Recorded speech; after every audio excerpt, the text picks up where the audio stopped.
Imagine waking up at 2:13 in the morning to a vibrating phone, 3 missed calls, 1 message glowing red in the dark. We can't do this without you. The apartment is beautiful, floor-to-ceiling windows, expensive furniture, the kind of place that looks like proof that life is working. But in that moment, the message does not feel like success. It feels like a summons. The strange thing about becoming valuable is that nobody warns you about the second thing that arrives with it: dependence. At first, it feels flattering. A manager asks for your help because you solve problems faster than anyone else. A client insists on speaking only with you. Coworkers start saying things like, "If you're involved, we know it'll get fixed." That sounds like security. For a while, it is. The man with the vibrating phone remembers when he was struggling to pay rent. Back then, his biggest fear was not having enough money. He worked hard, learned difficult skills, stayed late, volunteered for projects nobody wanted, and slowly became the person people trusted when things went wrong. Each promotion felt like freedom: higher salary, better apartment, more respect. What he did not notice was that every promotion also removed another exit. When he was junior, mistakes were someone else's responsibility. When he became senior, people waited for his approval. When he became a director, entire teams stopped moving until he answered. Eventually, his calendar stopped belonging to him. Vacations became negotiations. Weekends became just in case. Even dinner carried the possibility of interruption. And the most dangerous part was that everyone called this being essential. Listen carefully to the language organizations use for indispensable people: critical, key resource, single point of failure. Those sound like compliments. Technically, they are warnings. A single point of failure is not free. It is a component the system cannot afford to lose. That's when the story becomes darker. One night, he tries to ignore the phone. Another message appears: production is down. Then another: the client is waiting. Then a final one: only you know how this works. He gets dressed and drives through an empty city while everyone else sleeps. As he sits in front of glowing monitors, he realizes something unsettling. Every crisis he has solved has trained the system to depend on him even more. Competence creates trust. Repeated competence creates reliance, and extreme reliance creates captivity. Psychologists who study burnout often find that high-responsibility workers are not always exhausted because they work the longest hours.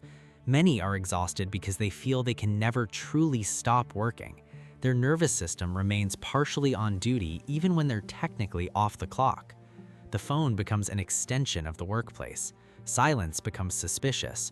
A missed call feels less like a missed opportunity and more like a moral failure. This is why being needed can become more dangerous than being poor.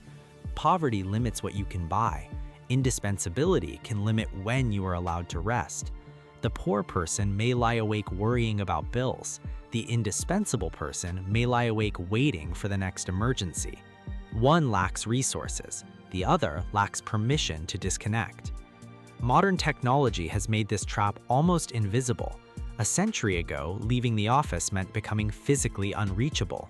Today, dashboards update in real time. Messaging apps show when you were last active. Alerts can follow you across countries, vacations, and even the few minutes before you fall asleep. Organizations no longer need to wait for morning. They can summon expertise instantly. And if you're the person who always responds, the system quietly rewrites itself around that expectation. There's another twist. Many indispensable people secretly enjoy being needed, not the exhaustion, the identity. When your phone constantly lights up with problems only you can solve, it becomes easy to believe that your worth is measured by interruption. The absence of urgent messages can feel strangely unsettling, as if silence means irrelevance. So they keep answering, not only because others depend on them, but because they've begun depending on that dependence themselves. The man eventually notices something that changes everything. He looks at his expensive apartment and realizes he spends almost no time enjoying it.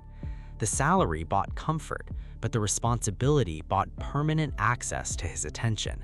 He remembers being younger and imagining that freedom meant earning enough money that nobody could tell him what to do. Now he earns more than he ever imagined, yet a buzzing phone can still redirect his entire life within seconds. That's when the hidden truth becomes impossible to ignore. The opposite of poverty is not wealth. The opposite of poverty is agency, and agency disappears whenever your time can be claimed by forces you no longer control. Near the end of the night, the crisis is resolved. Servers recover, clients calm down, the grateful messages begin arriving. "You saved us. We'd be lost without you. Thank God you answered." He stares at those messages for a long time. Then he does something small. He turns the phone face down on the desk. Not because the emergencies will stop, not because people will suddenly stop needing him, but because he finally understands the question he has avoided for years.